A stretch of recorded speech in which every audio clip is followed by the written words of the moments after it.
untuk menjaga kesucian kita yang sudah kita pupuk, kita tanamkan, kita usahakan. Mungkin selama ini kita di masjid bisa menjadi hamba Allah yang baik, tapi apakah kita di luar masjid sudah menjadi hamba Allah yang baik? Mungkin 5 kali dalam 24 jam kita sudah bisa menjadi hamba Allah yang senantiasa patuh kepada Allah.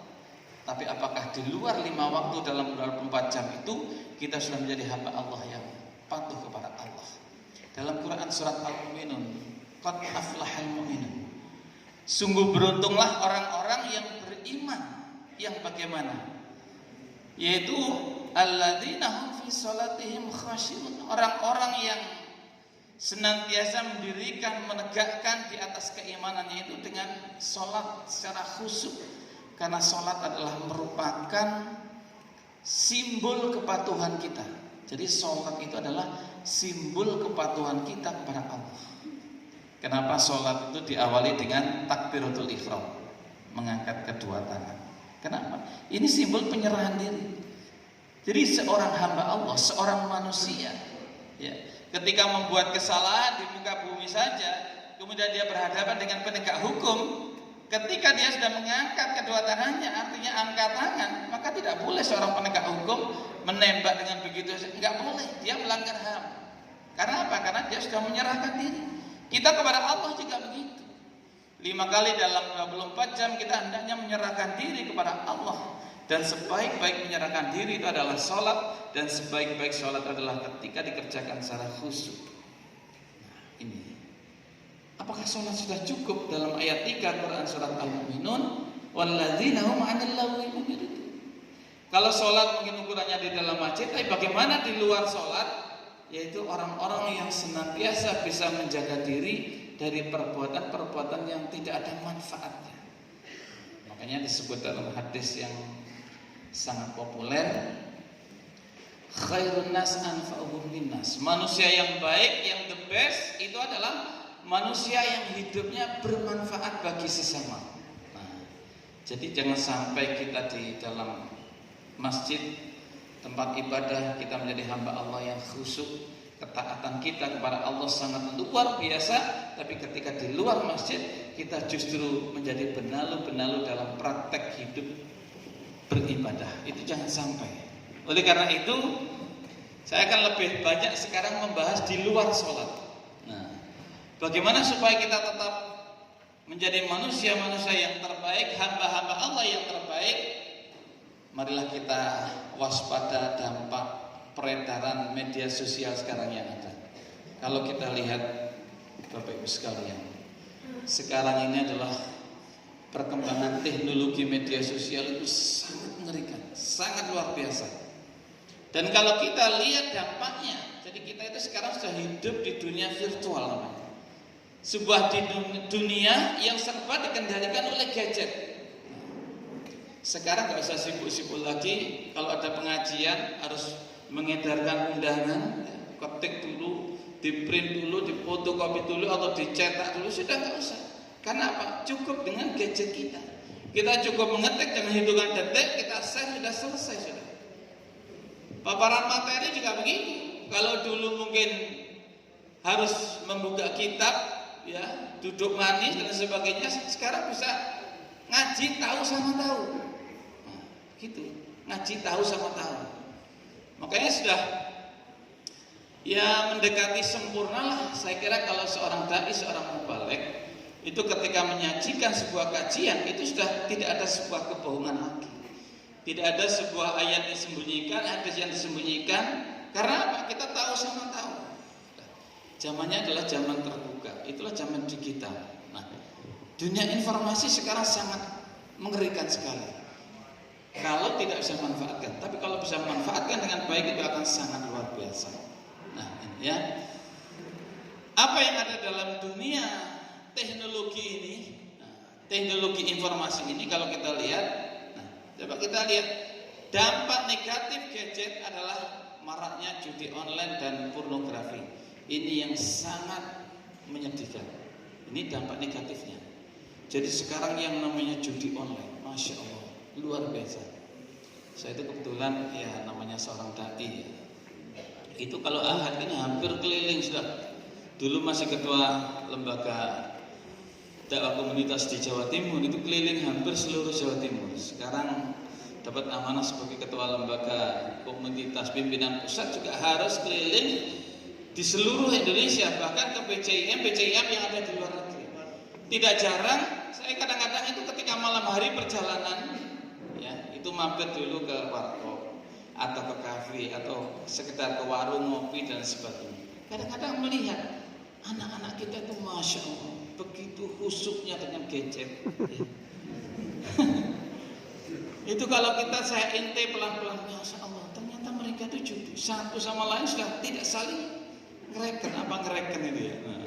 Nah, seperti itu, memperhatikan itu ya. Nah, ngeri sekali. Nah, coba. Mungkin remaja sini ada yang kenal ini. Ini adalah sebuah judi model baru. Ya. Ini luar biasa. Ya. Ini judi internasional. Kadang-kadang anak remaja bagaimana supaya mendapatkan chip ini? Wah, itu mengerikan. Banyak yang akhirnya menjadi pencuri, penjamret, pemerkosa dan lain sebagainya. Karena apa? Karena terkait dengan masalah judi seperti ini. Nah, ini adalah sangat mengerikan sekali kalau kita lihat. Ya, coba ini adalah dunia perjudian yang sekarang orang itu bisa judi cukup duduk manis di meja, cukup duduk manis di pojok rumah. Bahkan tidak jarang di kota-kota masjid-masjid yang diberi fasilitas wifi, maunya untuk belajar ngaji dan lain sebagainya, pengajian, tidak jarang dimanfaatkan oleh anak-anak yang punya pikiran sudah seperti ini, kecanduan untuk berjudi di masjid. Jadi kalau sudah kecanduan seperti ini, itu susah untuk istilahnya itu menghentikannya. Ya. Nah, ini dunia judi yang sudah, kalau dulu itu ada namanya apa ya, dadu ya, geluduk. Nah, itu dulu macam-macam lah. Tapi sekarang sudah duduk sendiri, itu ternyata dia bisa judi lawannya sampai ratusan bahkan ribuan bahkan internasional. Itu lawannya. Ya. Nah, ini.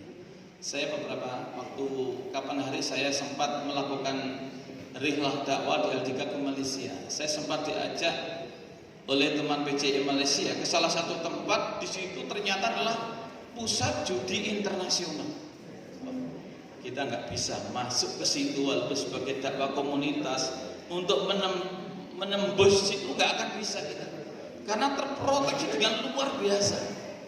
Naiknya saja itu harus menggunakan apa itu namanya ya? Itu kayak mobil yang harus terbang gitu ya. Nah, saya lupa namanya gitu. Nah itu ya. Nah itu contohnya. Kemudian yang kedua, dampak daripada media online itu diantaranya adalah pornografi. Sekarang luar biasa Bapak Ibu. Bapak Ibu mungkin nggak tahu bagaimana ketika anaknya duduk manis di pojok rumah, di kamar atau di mana, dia itu mencoba. Awalnya tidak sengaja ada iklan lewat mungkin. Akhirnya dia mencoba untuk mengklik, membuka. Akhirnya apa? Begitu kecanduan dari apa yang ia dengar, apa yang ia lihat, dan apa yang ia pikirkan, akhirnya menjadi kecanduan. Jadi sekarang kita harus hati-hati, kita harus waspada. Karena apa? Karena masalah-masalah pornografi, porno aksi itu sungguh sangat mengerikan sekali. Itu. Jadi putra-putri kita marilah kita awasi ya dengan baik ya. Silakan pakai gadget, pakai HP, memang itu kebutuhan. Kalau kita nggak pakai itu sudah ketinggalan sekarang. Karena apa? Karena semuanya ada di sana. Nah, ini ya. Ini ya. Nah, jadi yang dirusak ketika melihat film atau gambar porno itu di sini. Ini adalah jutaan, miliaran Allah menciptakan sel yang ada di dalam otak kita ya. Tapi akan bisa rusak dalam waktu cepat. Itu ketika anak-anak itu termasuk melihat. Bahkan dahsyatnya itu bisa lebih dahsyat daripada narkoba. Itu melihat hal-hal seperti itu. Oleh karena itu kita harus hati-hati ya. Nah, ini contoh. Nah, oleh karena itu apa yang harus kita lakukan? Yang pertama kita harus pastikan bahwa informasi yang kita lihat, yang kita dengar itu adalah yang positif, yang baik-baik. Jangan sampai yang kita lihat itu adalah yang nggak baik. Karena apa? Karena akan mancap sini, diperintahkan oleh sini menjadi sebuah perilaku. Banyak anak yang awalnya baik-baik, kemudian menjadi perilaku tidak baik. Dari mana? Dari melihat HP, dari mendengar informasi di gadget dan seterusnya. Ya. Nah, kita harus pastikan ketika share itu disaring dulu. Jadi saring sebelum sharing. Itu informasi. Jadi banyak orang-orang itu yang hanya sekedar melihat judulnya saja, ternyata isinya itu adalah provokasi. Isinya itu adalah tentang adu domba. Isinya itu adalah melukai hati orang yang membaca dan sebagainya. Kita ingat ayat Allah yang berbunyi, innallaha la yakhfa alaihi syai'un fil ardi wala fis sama. Huwallazi yusawwirukum fil arhami kaifa yasha. La ilaha illa huwal azizul hakim. Ayat ini menjelaskan bahwa senyampang manusia itu hidup di atas bumi Allah. Nah, kita itu kan di dunia itu hidup di atas bumi Allah. Hidup di bawah langit Allah. Kalau sudah nggak di atas bumi, kita di bawah bumi berarti mati. Nggak ada urusan itu ya. Urusannya dengan Allah. Ini kita diawasi oleh Allah. Jadi di dunia itu betul-betul diawasi oleh Allah. Kamera Allah, CCTV Allah itu nggak pernah mati dalam sedetik pun. Hari ini kita di streaming, siaran ulang, bisa melihat saya, bisa melihat sini. Tapi streaming ini nggak mampu untuk merekam yang ada di belakang. Karena apa? Sinarnya hanya ke sini. Sehingga sini bicara, sana bicara bisa. Sini bicara, sana main HP bisa. Sini bicara, sana ngerasani orang bisa. Dan tidak terekam. Tapi rekaman Allah yang namanya Raqib dan Atid itu mampu merekam, baik itu di waktu gelap, di waktu terang, waktu hujan, waktu terang, semua terekam dengan baik. Sehingga nanti kita di hadapan Allah ketika yaumul hisab itu kita akan cukup melihat saja, ditayangkan oleh Allah, malaikat menayangkan sini sudah. Nah, kita nggak bisa, ini sudah mengelak sudah. Apa yang kita lakukan nggak bisa mengelak sudah. Karena apa? Kita terekam dengan sempurna oleh CCTV Allah. Jadi perkembangan CCTV ini sebenarnya bisa memantapkan keimanan kita. Kalau manusia yang diciptakan oleh Allah mampu membuat rekaman sebagus ini, bagaimana dengan Allah yang maha menciptakan manusia? Nah, oleh karena itu nanti kita di hadapan Allah nggak bisa lagi, Bapak Ibu, yang namanya bohong, itu sudah nggak bisa lagi. Kalau urusan dunia apa yang nggak bisa dibohongi? Urusan hukum apa yang nggak bisa diolah? Pasal apa nggak bisa diubah-ubah? Bahkan pesan pasal tidak sedikit. Urusan hukum mau minta pasal berapa? Kalau ini sekian hukuman, ini adalah sekian, ini dendanya sekian, dunia. Tapi nanti di hadapan Allah tidak bisa. Oleh karena itu marilah saring sebelum sharing. Kita hati-hati. Apa yang jari-jari kita ini ketika mengetik itu jangan dikira jari kita itu nanti nggak dipertanggungjawabkan di hadapan Allah. Itu akan dipertanggungjawabkan di hadapan Allah. Hasil kajian kita share, Masya Allah, ini bermanfaat, kita share, oh itu poin pahala. Tapi ketika ada ujaran kebencian dan sebagainya kita share, kita ikut menanggung dosa. Pastikan akhlak adalah sebagai bingkai kita ketika kita bermedia sosial. Itu berkaitan dengan kita harus waspada masalah media sosial. Sekarang yang kedua. Yang kedua adalah marilah kita waspada, mewaspadai terhadap isu pemecah belah umat. Jadi sekarang ini telah terjadi isu-isu pemecah belah umat. Umat itu dipecah belah, umat diadu domba. Banyak cara untuk memecah belah, dan itu adalah cara-cara yang tidak bisa dipertanggungjawabkan, baik di dunia maupun apalagi nanti. Jadi Allah nanti dia akan betul-betul pertanggungjawaban apa yang dia lakukan. Nah, jadi mewaspadai isu pemecah belah. Apa sih sesungguhnya isu pemecah belah? Sekarang kita seringkali mendengar mewaspadai tentang isu masalah intoleran, radikal dan teroris. Kita seringkali kan sedikit-sedikit intoleran, sedikit-sedikit tuduhan radikal, sedikit-sedikit ini adalah kelompok teroris. Nah, kita harus hati-hati. Kenapa ini terjadi? Sesungguhnya ini adalah sebuah berangkat dari sebuah penyakit hati. Nah, sesungguhnya kalau hatinya seseorang itu bersih, itu tidak akan terjadi seperti itu. Karena baik intoleran, radikal, apalagi teroris itu tidak ada dalam agama, itu tidak ada. Coba cari, ya. Intoleran itu jadi sesungguhnya adalah sebuah penyakit hati. Saya uraikan sedikit ya. Nah, kita harus hati-hati dengan ini. Kalau enggak, kita akan menjadi bagian yang mau dipecah belah tadi itu oleh kepentingan-kepentingan proyek, kepentingan-kepentingan politik, kepentingan-kepentingan golongan, kepentingan-kepentingan kedudukan seseorang atau kelompok. Nah, ini ya. Nah, isu tentang intoleran, isu tentang radikal, isu tentang masalah teroris. Nah, apa sih isu? Isu itu hanya sesuatu yang diflorkan, itu yang belum tentu. Bisa jadi, bisa tidak, karena itu masih isu. Nah, ya. Kemudian masalah intoleran itu adalah kan merupakan sikap, ya, atau pikiran yang tidak senang, tidak suka kepada orang lain, kelompok lain, melihat yang lain berhasil. Nah, akhirnya buat isu. Intoleran ini tidak ada tempat di dalam kitab suci agama apapun, apalagi dalam Islam. Nggak ada tempat. Tidak boleh, karena ini bagian daripada penyakit hati. Nah, jadi sikap tidak suka terhadap yang dilakukan orang atau kelompok lain sehingga menimbulkan kebencian. Itu intoleran. Nggak ada di dalam agama. Oleh karena itu kita jangan pernah mau ketika dituduh oleh orang lain, kelompok lain bahwa kita adalah intoleran. Nggak boleh, karena ini nggak ada dalam agama. Nah, yang ada apa? Toleran. Nah, sekarang ini banyak orang yang teriak apa? Toleran, tapi sungguhnya dia intoleran. Coba.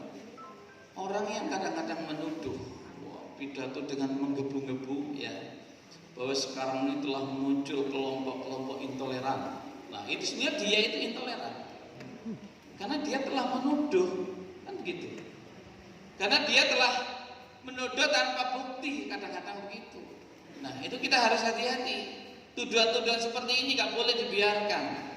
Kalau bisa kita bantah, kita bantah. Kalau kita tidak bisa bantah, kita buktikan bahwa kita bukan intoleran. Harus begitu, ya.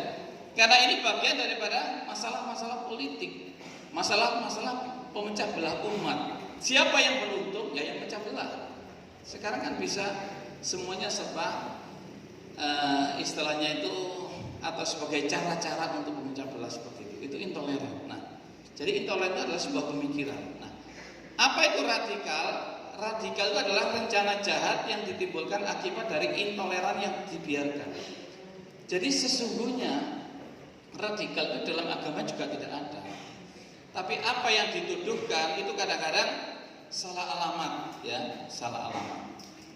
Sesungguhnya konsep radikal itu kan orang yang punya pikiran jelek kemudian menjadi rencana jahat, itu radikal.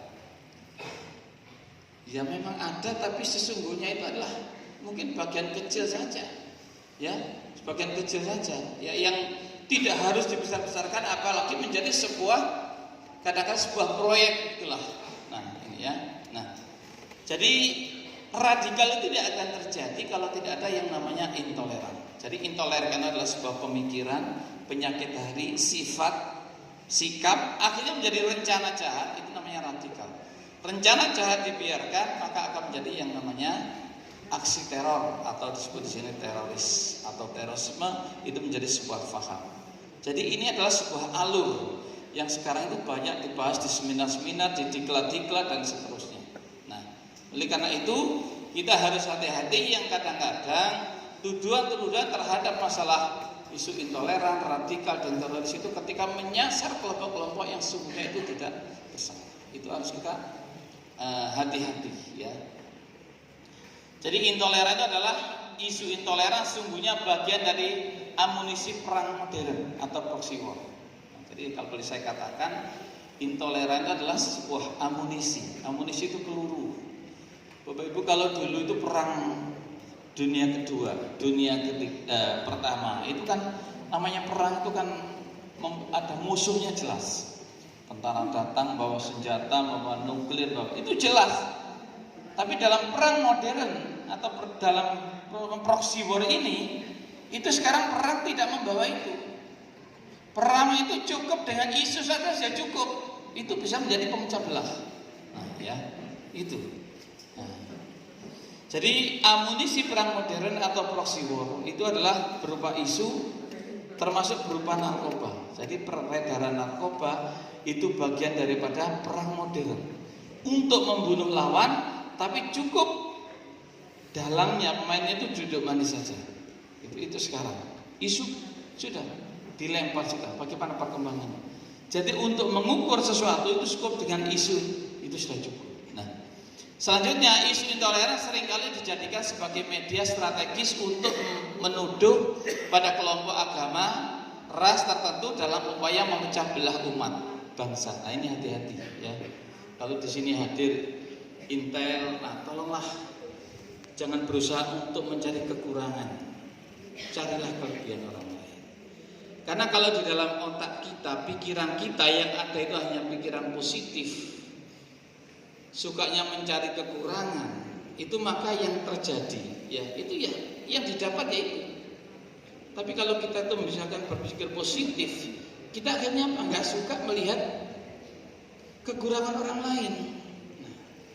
Nah, biasanya pengajian-pengajian seperti ini, apalagi umum seperti ini, viral itu kan biasa dihadiri ya oleh teman-teman Intel itu ya. Jadi kalau di sini ada yang hadir ya, mohon jangan dibiasakan untuk mencari kekurangan. Nah ya, tapi carilah kelebihan. Insya Allah aman. Tapi kalau yang dicari kekurangannya, nanti ada kelompok sedikit, wah itu radikal itu. Ada ini sedikit katanya itu intoleran. Nah, coba. Ini saya pernah cerita ya. Mau cerita sedikit. Ketika di Malang, di Dau, ketika saya itu memberikan pelatihan kepada penyuluh radikal, penyuluh intoleran radikal ya. Sekarang kan ada penyuluh-penyuluh ya di Kementerian Agama, di Menpora, ada banyak penyuluh. Di antaranya itu ada kelompok penyuluh radikal teroris. Ketika saya memberikan pelatihan di situ, itu ada seorang penyuluh yang melaporkan, Pak, saya ingin melaporkan. Apa yang bisa kamu laporkan? Saya bilang gitu ya. Karena waktu di Glad itu saya beri silakan masing-masing melaporkan hasil penyuluhannya sebagai penyuluh. Oh, saya panggil. Akhirnya apa? Dia melaporkan bahwa ada di sini, daerah sini. Saat itu di Dau, Batu Malang sana. Dia menyampaikan bahwa di sini ada pondok tahfidz maju luar biasa. Tapi sungguhnya di dalamnya itu adalah mencetak generasi-generasi intoleran radikal. Saya terkejut saya. Padahal saya tentang pondok itu saya agak paham. Ternyata pondok itu bagus sekali, perkembangannya luar biasa. Akhirnya teman Intel, ya saya belum mengenalkan diri ya. Saya sebenarnya adalah selain di LDK, saya sebagai Kepala Bidang Agama Sosial Budaya di Badan Nasional Penanggulangan Teroris, ya perwakilan Jawa Timur. Jadi saya sedikit tahu lah tentang masalah-masalah seperti ini. Akhirnya saya coba teman Intel dengan penyuluh tadi, silakan masuk. Apakah betul? Cek coba. Nah, ternyata apa? Nanti bisa dipertanggungjawabkan, ini kan direkam ya. Nah, makanya tadi saya bilang kalau ada teman Intel silakan cari yang baik-baiknya, jangan berbiasa cari yang jelek. Ternyata begitu kita coba, kita suruh masuk kalau untuk nyamar ya, jadi jamaah situ, jadi pengurus itu, bagaimana caranya? Tuduhannya soalnya luar biasa. Yang katanya di situ mendidik radikal, yang mencetak teroris, yang katanya didanai oleh Timur Tengah, macam-macam. Akhirnya apa? Ternyata setelah kita lihat, mulai dari masalah pendanaan tidak ada rekening sedikit pun dari Timur Tengah yang masuk. Kemudian di situ pendidikannya sangat bagus, mencetak tahfidz yang begitu luar biasa. Nah, begitu kita kembangkan kasus, itu namanya pengembangan kasus. Ya, ternyata apa? Ujung-ujungnya sebenarnya adalah setelah kita desak-desak, itu hanyalah iri. Di situ ada yayasan yang nggak bisa maju, ya. Kemudian di situ ada lembaga tahfidz yang baru tapi maju. Nah, ternyata dia akhirnya melempar isu itu. Akhirnya menjadi sebuah isu panjang sudah. Ini kalau misalnya tidak di cross check, ya misalnya ya, saya tidak memerintahkan saat itu untuk betul-betul masuk untuk meneliti di situ, sudah pasti akan dicap teroris bisa-bisa. Nah, itu contoh. Semua itu dari penyakit hati tadi. Karena dia itu nggak bisa berbuat apa-apa, yayasan bertahun-tahun nggak bisa berkembang, ya. Kemudian ada tetangganya yang begitu ada maju luar biasa, dia iri, akhirnya mau fitnah. Nah, inilah Ini seperti ini nggak bisa dibiarkan. Ya, itu harus diluruskan masalah-masalah seperti itu. Jam 8 ya, sebentar lagi.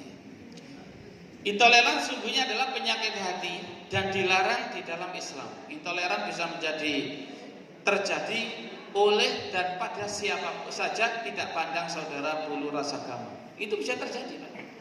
Yang namanya gerakan teroris itu bukan hanya di Indonesia, di luar negeri juga luar biasa. Dan itu rata-rata terjadi di mana agama di situ mayoritas, disitulah masuk yang namanya isu-isu pemecah belah, termasuk berupa yang namanya radikal teroris. Ya. Kalau di Indonesia karena mayoritas Muslim, kalau sudah bicara teroris ya seakan-akan Islam. Kalau di India ketika bicara teroris ya Hindu. Di Myanmar ketika bicara teroris ya adalah orang Buddha, begitu. Di Australia, di Amerika pasti ya orang-orang Kristen, ya seperti itu. Jadi kadang-kadang pelaku memang ada seperti itu, tapi nggak bisa dihubungkan dengan agama. Tapi mereka adalah ikut masuk ke dalam agama. Nah, saya akan berikan contoh tentang bagaimana gerakan itu. Nah, radikal teroris. Nah, ini adalah hasil daripada intoleran itu menjadi radikal. Saya loncat saja. Kita lihat ini. Bagaimana aksi teroris? Ini contoh. Ini kejadian teroris terbesar di dunia. Saya ambil 7. Nah, coba. Ketika terjadi ini di India, misalnya, maka teroris di sini adalah pelakunya orang Hindu. Ini jawaban bahwa yang namanya teroris itu nggak bisa hanya ditujukan kepada Islam saja misalnya. Itu memang di Indonesia mungkin mayoritas Islam. Tapi ketika di luar yang mayoritas agama lain ya agama itu. Nah, coba. Ini contoh 7 aksi teroris di dunia. Serangan pesawat Gol 16 Desember 2004. Nah, ini contoh sebuah sekolah Islam yang dia itu masih belajar. Itu ditembak dengan begitu saja. Nah, kasus New Zealand bagaimana orang yang sedang sholat ditembak dengan begitu enaknya. Apakah orang Islam? Bukan. Ini contoh untuk menjawab pertanyaan bahwa salah besar kalau teroris itu dituduhkan kepada orang Islam, itu salah besar ya. Ini contoh kasus-kasus yang ada. Termasuk dalam korban meninggal ada 7 teroris tersebut. Aksi teroris tersebut berakhir setelah aparat. Ini kalau saya teruskan panjang, saya loncat aja. Intinya seperti itu. Jadi bahwa bicara soal teroris itu nggak bisa dihubungkan dengan agama, meskipun nyerempet agama. Itu hanya sebagai tempat untuk istilahnya nebeng, itu begitu ya. Itu pelaku teroris. Tapi sesungguhnya mereka bukan teroris. Memang ada kadang-kadang anak-anak yang dijadikan alat. Biasanya itu anak-anak yang masih agamanya itu masih rapuh. Makanya kajian-kajian seperti itu kadang-kadang ya mereka-mereka yang mengambil dijadikan anak untuk menjadi teroris itu kadang-kadang hanya berpikirnya itu pendek. Saya pernah diskusi ketika saya berhadapan dengan napiter, ya narapidana teroris, masih anak, ya masih remaja. Nanti sebentar lagi saya tampilkan, ya contohnya. Kenapa kamu berani? Kenapa kamu dulu melakukan teroris? Kamu berani ngebom, kenapa bunuh diri? Ternyata dia pintar jawab. Gini Pak, katanya begitu. Jawabnya ya tegas, memang anak-anak itu tegas ya. Masih usia kadang tegas, karena sudah hidup itu kan sesungguhnya mencari sebuah kebahagiaan. Itu katanya begitu. Kebahagiaan yang hakiki, yang sungguhnya itu adalah surga. Nah surga itu ternyata bisa ditempuh dengan cara mudah, cara singkat. Kalau kita itu mau membunuh, sudah kita langsung masuk surga. Cuma begitu mudahnya, kadang-kadang mereka yakin dengan itu, ya. Sehingga apa? Sehingga mereka itu kadang-kadang melakukan itu sudah tanpa berpikir lagi. Ada laga yang diiming-iming bidadari, Pak. Kalau begitu ngebom, maka saya akan langsung bertemu bidadari. Apa kita itu repot-repot beribadah di dunia? Kalau tujuannya hanya mencari surga, bertemu bidadari. Nah, ternyata ada jalan yang cepat. Jadi cara-cara untuk mendoktrin kepada anak-anak remaja itu terjadi seperti itu, Pak. Ini saya tunjukkan contoh. Seorang pelaku bom bunuh diri, kebetulan di JP Mario, kurang 2 jam dia merekamkan diri, supaya nanti kalau sudah betul-betul terjadi pengeboman, bunuh diri. Nah, yang jawab adalah videonya. Coba kita lihat ya. Nah, Orang-orang bilang ini bunuh ini diri. terjadi lama. Mana tanggapan antum? Nah, Tidak, itu bukan bunuh diri. Yang namanya bunuh diri itu pasti orang yang putus asa. Sedangkan saya nggak putus asa. Saya hanya mengharap surganya Allah, mengharap 70 bidadari yang telah dijanjikan oleh Allah surganya. Dan ini ada cara yang takuti oleh musuh dan cara yang sangat merugikan mereka. coba apa pandangan Mereka sehingga mereka merasa tekanan, merasa takut akan amalan ini. Jadi ini bukanlah bunuh diri. Dan sana mahar saya. Mahar yang Cibi Maria akan dibom oleh anaknya. Kalau dua hotel itu ya mahar ya. Mahal, mudah-mudahan harus diberikan.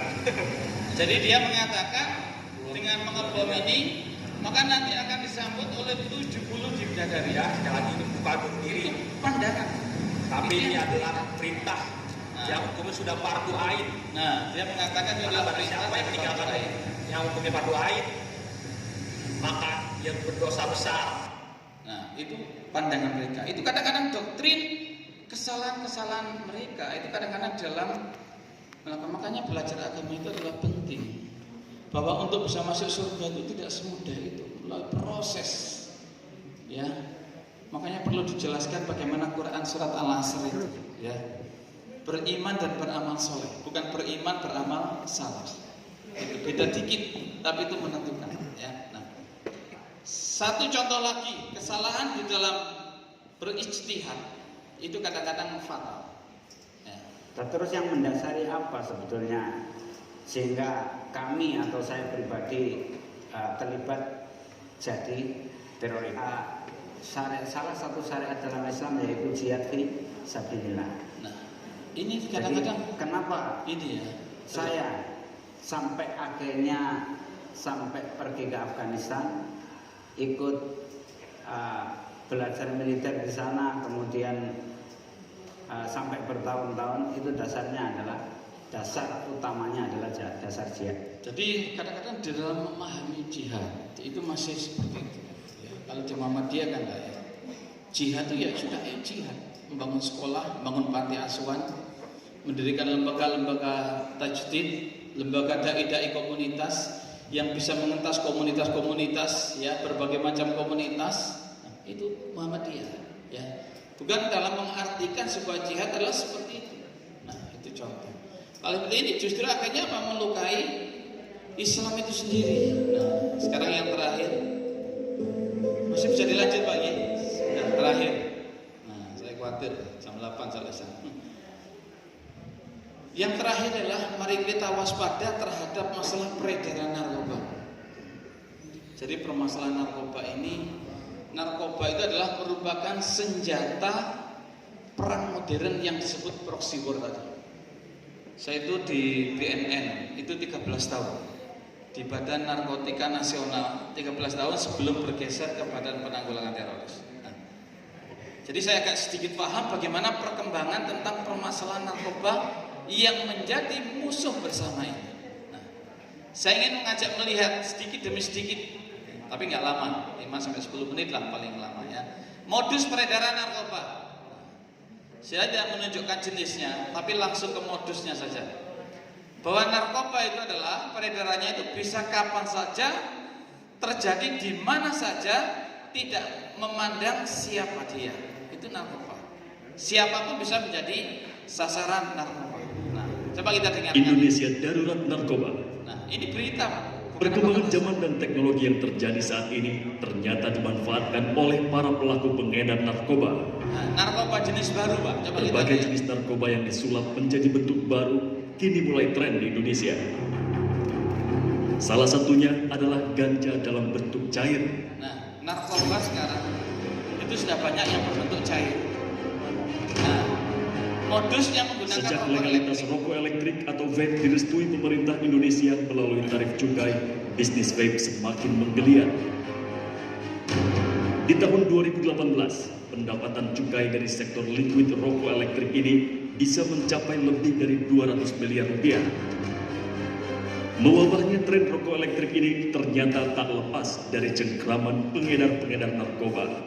Nah, jadi narkoba itu sekarang, kalau dulu itu orang yang menyalahgunakan narkoba, misalnya ganja itu harus dicampur dulu daun ganja, dikeringkan dulu, dilinting dulu, kemudian disumet, diisep. Sekarang tidak. Karena yang namanya ganja bisa menjadi ganja cair, sabu cair, ya semuanya serba cair. Nah, ekstasi cair coba. Sehingga Pak, ini adalah lebih mudah bagi penyalahguna narkoba dan lebih sulit bagi penegak hukum untuk mengenalinya. Itu narkoba sekarang. Jadi banyak anak-anak kita modus sekarang menyalahgunakan narkoba itu lebih lihai lagi Bapak. Kadang di depan ibunya nggak tahu. Kalau dulu kan pasti tahu. Sekarang nggak tahu. Bahkan atas sekarang itu adalah yang jenis serbuk dikemas, ya. Ini belum waktu lama ketika penangkapan, ya. Itu berupa ya minuman-minuman segar itu, masuk warkop dan sebagainya. Tapi mereka bagi pihak itu sudah tahu ada kodenya, ya. Nah itu banyak sekali lah. Ini coba pil-pil berbentuk apa lucu-lucu itu ya, kayak boneka itu anak suka itu, ya. Nah ini modus peredaran, ada modus-modus baru. Nah, itu menggunakan tweet seperti ini. Ini memang jarang berita Pak. Sekarang narkoba itu enggak begitu laku berita. Karena apa? Karena merakyatnya masalah narkoba. Ya, sangat mengerikan sekali. Ya Pak. Nah, ini modus-modus sebelum juntuhan narkoba. Ini saya tunjukkan supaya kita hati-hati. Ya. Jangan sampai anak-anak kita itu menjadi sasaran peredaran narkoba. Ya. Ada lagi coba. Nah, ini kapan hari seorang pengunjung lapas, dia mengunjungi pasiennya, saudaranya di lapas, membawa buah salak. Tapi nyata setelah dibuka, buah salak ini masih utuh. Begitu dibuka, itu ternyata isinya sudah pil semua. Ini kasusnya tahu, ini bukan film, ini fakta yang kita temukan di tengah-tengah masyarakat. Jadi modus peredaran narkoba itu sekarang sangat mengerikan sekali, ya. Nah, ini juga begitu. Ini ditemukan seorang ibu itu sering keluar masuk. Jadi ada seorang tukang belanja sayur, nah, bu apa itu masuk ke perumahan dan itu setiap hari. Ada rumah di perumahan itu yang setiap hari itu pesan bawang bombay. Nah, ternyata bawang bombay ini yang dipesan itu di dalamnya sudah diisi beberapa puluhan pil. Nah, ternyata di situ adalah tempat transitnya. Nah, itu contoh. Ya. Nah, ini contoh ya kasus-kasus. Bahkan yang sangat mengerikan beberapa waktu lalu di bulan Ramadan itu tidak segan-segan pengedar pil koplo, bukan pil koplo lagi, tapi hampir sekelas ekstasi ya, ya itu adalah mengandung unsur psikotropik. Itu ternyata adalah modus peredarannya itu justru lewat dari masjid ke masjid. Nah, ini kasusnya waktu itu. Jadi ketika bulan Ramadan, dia gabung dengan orang yang lagi tadarus. Nah, dia menawarkan vitamin. Nah, ikut gabung dulu. Nah, orang tadarus ditawarkan, Pak, saya punya vitamin. Kalau minum ini nanti bisa tadarus sampai pagi. Bisa sampai lupa subuh. Itu bisa terjadi. Kenapa? Karena ini memang psikotropik. Psikotropik itu kalau dikonsumsi dia akan menekan sistem saraf pusat. Kemudian dia itu akan seakan-akan segarnya luar biasa. Makanya anak-anak, mohon maaf ya, penjamret, pemerkosa, anak tawuran, itu yang dikonsumsi jenis ini. Ya, termasuk sabu, ekstasi. Ini jenis-jenis psikotropik yang sangat berbahaya dan masalahnya itu adalah sangat murah. Itu peredarannya, ya. Jadi sudah nggak takut lagi, Pak, ini tempat suci, itu sudah orang mengedarkan narkoba tidak datang seperti ini. Begitu 3 hari setelahnya orang ini nggak muncul. Nah, katanya jamaah begitu. Nah, ini yang kemarin memberikan vitamin. Dia ingin minta lagi. Oh, mboten Pak. Menawi butuh monggo kula tumbasaken. Akhirnya terjadi sebuah jual beli. Coba. Ini modus. Jadi ada promosi dulu. Walaupun narkoba juga promosi dulu kayak di market-market itu. Kasus lagi, nah kenapa kadang-kadang home industry itu terjadi? Kapan hari kita kan sering mendengar, wah ada pabrik narkoba di sana. Nah, itu salah satunya. Ini contoh. Nah ini kebetulan saya yang bertugas. Nah, ini saya menggeledah karena ada informasi di situ ada sebuah apotek besar di Surabaya cukup terkenal, buka 24 jam, luar biasa. Ada informasi bahwa di sini adalah jual prekursor. Prekursor itu bahan dasarnya. Jadi mungkin ada apoteker, farmasi atau mungkin orang rumah sakit paham ya, apa itu prekursor. Nah, narkoba itu tidak akan jadi kalau tanpa adanya sebuah prekursor bahannya. Saya teliti, saya lihat satu persatu. Kalau di jelas depan itu nggak mungkin karena obat bebas. Nah, yang kedua ini obat yang diresepkan. Yang ketiga itu adalah jenis-jenis psiko. Nah, kita masuk di situ, ternyata apa? Disinilah dia itu menyimpan. Kita lihat satu persatu, ternyata memang betul bahwa informasi yang ada bahwa di tempat itu ternyata dia jual beli bahan untuk buat narkoba. Nah, ini beberapa kasus waktu saya menangkap beberapa anak di pelabuhan. Nah, saya dengan wartawan diwawancarai karena alat yang saya bawa ini itu mampu mendeteksi, Pak. Nah, jadi dalam radius 10 meter. Nah, alat yang saya bawa ini dalam radius 10 meter. Kalau di sini ada yang bawa, alat ini langsung bisa menunjuk, Pak. Nah, kalau saya ke sini, kok alat ini masih ke sini? Nah, berarti di situ. Sudah, cukup anggota saya perintahkan. Nah, silakan diperiksa. Apakah betul? Nah, ini salah satu video ketika saya operasi di kapal. Nah, ini saya di atas kapal, Pak. Di atas pelabuhan, di pelabuhan Tanjung Perak. Nah, agak gelap dan goyang karena ini di kapal. Ombaknya juga. Nah, saya ada informasi, saya yang diturunkan, Pak. Ini waktu saya masih dinas di BNN. Nah, kemudian alat yang saya bawa, saya santai saja, saya jalan. Kayak ini penumpang kapal, sudah saya jalan santai. Teman-teman anggota semua ikut seperti ini, kayak jadi penumpang semua. Nah, alat yang saya bawa ini, loh, ini antennya, itu langsung tiba-tiba saya mencoba ke alat yang lain, tidak mau, dia tetap. Nah, beloknya ke sini antena. Coba, ini alat yang sangat cerdas, lebih cerdas daripada yang membawa. Loh, yang bawa nggak tahu, saya nggak tahu di mana yang bawa narkoba. Tapi alat yang saya bawa itu mampu menunjukkan. Nah, ya. Nah, akhirnya saya perintahkan anggota, anak SMP kelas 2. Nah, ini anak 4. Ini polwan-polwan sudah saya reaksi semua. Begitu kode dari saya langsung meriksa. Nah, coba. Nah, ada anak 4 lulus sekolah. Ternyata dia itu di tasnya. Nih, coba kita lihat sedikit ya. Ternyata dia itu adalah kurir spesialis rokok ganja. Rokok ganja sekarang jangan dikira seperti dulu. Rokoknya itu gak praktis, lintingan. Sekarang enggak. Ya sudah hampir seperti rokok biasa, tapi disuntik rokok itu. Jadi masih utuh. Orang enggak tahu, Pak. Jadi rokok itu disuntik oleh sebuah cairan ganja tadi. Jadi begitu dia sumet ya jadinya ya. Yes, bapak disumet lah gitu ya. Nah, akhirnya ya rasa sudah beda, cara hisapnya sudah. Orang merokok narkoba itu kan gak hanya gitu, Pak. Rasanya juga dinikmati, Pak, katanya. Nah, saya itu nggak pernah merokok, namanya anak yatim di panti nggak boleh. Nah, itu ya. Nah, akhirnya ini ketahuan, ketangkap 4 anak itu ternyata disuruh. Dia dapat ongkos 50.000 mengantarkan itu, nah, rokok itu. Tapi kalau beli dijual per apa namanya itu, per gelintir ya, per batang. Nah, itu 50.000. Nah, itu sama, Pak, jenisnya orang nggak tahu ini. Yang tahu ya dia yang merasakan. Nah, itu ya.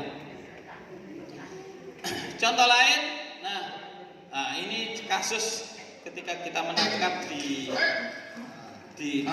penjara. Bapak lihat sendiri, Pak. Sini, Pak. Ini kurirnya yang ditangkap. Polisi. Ini apa? Lapas kita tangkap. Ini apa ini? Ini apa ini? Hah? Yang keras jawabannya? Ini. Jadi pengedarnya adalah kurirnya sendiri. Oke. Nih. Ya, Pak ya. Foto saya. Bagaimana modusnya? Ditaruh di kapal api. Ini semua ini ya semua ini adalah image. Nah, jadi pil-pil itu dibungkus di kopi kapal api seperti ini, rentengan Mas ya. Tapi dia buat sendiri. Itu dia diamkan. Bagaimana kalau kurir yang mengedarkan? Akhirnya orang di penjara itu ada yang baik-baik, mungkin karena dia itu faktor kecelakaan, faktor ini masuk penjara, akhirnya bisa menjadi narkoba. Pulang bisa menjadi kena narkoba. Ini contoh. Satunya lagi, ini anak yang prestasi, dia masuk ke dinasan di khusus imigran yang dapat beasiswa, lulus dia langsung kerja. Nah, kebetulan dia langsung tugas di Bandara Internasional Bali. Nah, ternyata apa? Karena kepincut dengan sebuah bujukan uang, akhirnya dia itu justru menjadi kurir. Sebetulnya sulit Pak, narkoba masuk bandara itu kan susah, pasti terdeteksi kan. Nah, tapi kalau petugasnya sendiri yang membawa, nah ya sudah gak ada sulit. Itu permasalahan. Jadi permasalahan narkoba itu kenapa ini terjadi? Ya tidak lepas dari orang-orang yang ada di dalam itu sendiri. Nah, coba Bapak ketika ke bandara ya, mau sabuk, ikat pinggang ini aja, kenapa harus dilepas? Ya, kita bawa satu harus dilepas, karena begitu kita itu sudah terlihat Pak. Di X-ray itu akan terbaca dia bawa apa. Tapi kenapa bisa lolos 1 kilo, 2 kilo, bahkan sampai 1 kintal, 2 kintal? Kenapa? Karena ada masalah di situ. Masalahnya siapa? Ya petugasnya sendiri. Nah, ini faktor lain ya. Nah, ini contoh kasus lain ketika saya mendapatkan tugas menangkap di sebuah pabrik besar di Surabaya. Itu ada Jalan Margomulyo, pabriknya besar sekali, pabrik-pabrik banyak. Nah, ini dari kontainer barang-barang ini masuk pabrik itu sudah menggunakan alat semua. Nah, alat yang kayak tangga besi itu sudah kayak ada mobilnya gini. Nah, jadi meriksa itu saya sampai di lantai 3. Nah, ini awalnya K9 itu anjing pelacak, nggak bisa, susah untuk naik ke sini. Akhirnya saya turun. Nah, ini akhirnya sudah cukup bawa alat tadi. Akhirnya terdeteksi. Nah, di mana narkoba itu disembunyikan. Nah, baru dikira-kira di blok mana. Oh, ini kan blok-blok itu Pak, barang-barang itu dari impor luar negeri itu sudah luar biasa. Akhirnya ketahuan di salah satu blok, disitulah narkobanya sudah tinggal bongkar. Nah, itu contoh ya. Nah, ini kasus yang paling baru yang sampai sekarang masih umek sidangnya. Seorang calon, bukan calon ya, seorang bintang 2 polisi mau dilantik beberapa hari menjadi Kapolda Jatim. Dia terlibat masalah narkoba. Nah ya, yang sampai sekarang masih umek. Bayangkan di Sumatera Barat, polisi menyita. Tahu kan, dia Kapolda Sumatera Barat mau digeser ke Jawa Timur, ternyata kena kasus narkoba. Ternyata permainannya coba di sidang itu, di TV itu, yang nggak selesai itu, berapa yang kena itu coba, mulai dari Kapolres sampai terus, masya Allah. Itulah permasalahan narkoba. Nah, padahal 0,52 gram itu bisa membuat mati generasi muda. Apalagi kalau sudah berbicara kintal. Kalau kita lihat coba mulai dari bea cukai, polisi, jaksa, hakim, sipir, tentara, politisi, wah, semua sudah banyak yang terlibat. Nah, makanya Muhammadiyah itu sampai membuat badan pencegahan penyalahgunaan narkoba. Muhammadiyah punya Pak. Saya itu ketua pertama di badan pencegahan narkoba di Muhammadiyah. Saya ketuanya. Nah, itu kenapa? Karena saya lihat aktif di situ dan merasa terpanggil Muhammadiyah untuk membuat seperti ini. Anggota-anggota yang nakal banyak Pak. Saya sering kali itu. Nah, ini contoh anggota-anggota yang nakal dikumpulkan. Saya yang diminta turun. Nah, ini. Jadi saya diminta turun untuk dandani mental-mental generasi anggota-anggota itu yang nakal-nakal itu, ya. Nah, ya. Kita lihat sedikit lagi Pak ya, sabar 5 menit atau 10 menit. Indonesia adalah sasaran peredaran narkoba. Coba kita lihat, ngeri. Kalau melihat seperti ini kan ngeri Pak. Jadi permasalahan bangsa ini adalah banyak Pak. Kalau kita itu habis untuk menuduh itu teroris, itu radikal, sudah nggak selesai-selesai. Sementara PR besar kita ini kadang-kadang akhirnya terlupakan. Ini yang merusak generasi sesungguhnya ya seperti ini. Ini harus dihapus Pak. Nah, Ini dari Cina. Semuanya kulit putih, ada satu tadi yang kulit hitam. Seorang wanita Perempuan tadi itu adalah spesialis menyelundupkan narkoba serbuk. Narkoba serbuk itu mahal karena unsurnya dari itu semua untuk membuat yang lain dari serbuk. Dan dia mohon maaf, saya bicara adanya. Dia spesialis menyelundupkan narkoba. Itu yang petugasnya itu dibuat susah, itu wanita-wanita itu aja. Pernah dilaporkan sampai 3 kali. SP kita melaporkan positif A1 sudah, tapi 1 kali gagal, 2 kali gagal. Kita periksa semua gagal. Biasanya kan disembunyikan di sepatu, disembunyikan di macam-macam lah. Nah, ketiga kalinya petugas nggak mau kecolongan. Ternyata di mana? Mohon maaf, dia disembunyikan di kemaluannya. Jadi dia itu, mohon maaf ya, dia itu menggunakan kondomnya itu diisi serbuk narkoba sekitar hampir 10 kemudian dimasukkan ke mulut. Wah, sudah, saya nggak cerita panjang, saya khawatir bapak-bapak nggak bisa tidur. Kalau bapak-bapak itu suka mikir, Pak, kita bicara nyimpen di situ, ya ada repot ya, coba bapak ya. Kalau ibu-ibu kan astagfirullah, subhanallah. Nah ini lagi, coba kita lihat orang-orang Afrika, negeri macam-macam, masya Allah. Loh kok bisa seperti ini? Bagian bawahnya kok gak ditangkap? Ditangkap, Pak. Ini susah. Kenapa? Karena bawa narkoba berupa serbuk itu dimasukkan kapsul. Kapsulnya itu besar-besar jempol gini. Ya. Kemudian ditelan, dimasukkan ke dalam perut. Nah, kemudian begitu sampai di sasaran, dia minum zat tertentu, akhirnya mengurus, masih utuh. Nah, itu generasi muda kita sudah antri, Pak. Nanti ada barang datang hari ini jam itu sudah tahu peredaran apa ya istilahnya itu, mereka sudah tahu semuanya. Makanya sering saya sampaikan di sosialisasi anak-anak bahwa mengkonsumsi narkoba itu sama dengan mengkonsumsi kotorannya orang-orang Nigeria. Ini dari Afghanistan, Timur Tengah. Karena di Afghanistan itu penanaman opium paling terbaik di dunia itu di Afghanistan. Ini sama, awalnya nggak tertangkap, tapi karena di bandara dia itu sempat pingsan. Ternyata begitu diotopsi, dilihat, di-scan, ada barangnya yang pecah di perutnya. Nah, akhirnya ternyata begitu dilihat sudah puluhan kapsul.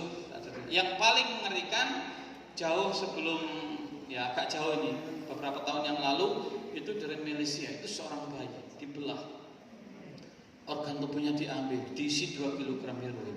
Coba. Ini ketika kita scan di alat ya. Jadi jantungnya, ususnya, semuanya diambil. Ini masih segar bayi. Jadi dia melakukan ini supaya meyakinkan barangnya itu nggak taruh di bagasi ya, tapi dia digendong, bayinya kelihatannya masih segar. Kenapa? Memang eksekusinya kurang beberapa menit, naik segera dieksekusi. Nah, untuk masuk kamar ini coba. Jadi yang namanya peredaran narkoba itu sungguh sangat mengerikan dan raja tega sekali ya. Kapal-kapal besar seperti ini izinnya adalah mencari ikan, tapi ditangkap di Kepulauan Riau waktu yang lalu bawa 1,8 ton. Yang paling besar lagi, nah ini paling besar. Kasus paling besar sepanjang zaman itu ini. Pukul 16:15 waktu Indonesia Barat, kapal Winlong PH2889 tiba di dermaga Ketapang Kanwil DJPC. Jadi dia itu membawa 3 ton sabu. Coba bayangkan. 1 gram heroin itu harganya 4 juta. Kalau 3 ton sudah gak cukup, Pak, uangnya ditaruh di gedung. Masya Allah, itulah permasalahan narkoba. Indonesia intinya adalah sudah darurat narkoba. Dari timur sampai barat penuh dengan masalah kasus-kasus narkoba. Karena menjadi biasanya sampai sekarang media itu malas berita karena sudah sangat luar biasa sekali. Semoga bermanfaat apa yang kami sampaikan, dan inilah yang bisa kami bawa. Ciri khas kalau mengundang lembaga dakwah komunitas ya seperti ini, bercerita, berceramah tentang masalah-masalah komunitas, masalah kasus-kasus yang nyelempit sampai yang kelihatan masuk semua. Dan ini menurut saya adalah sebuah panggilan yang sangat luar biasa. Ada pertanyaan?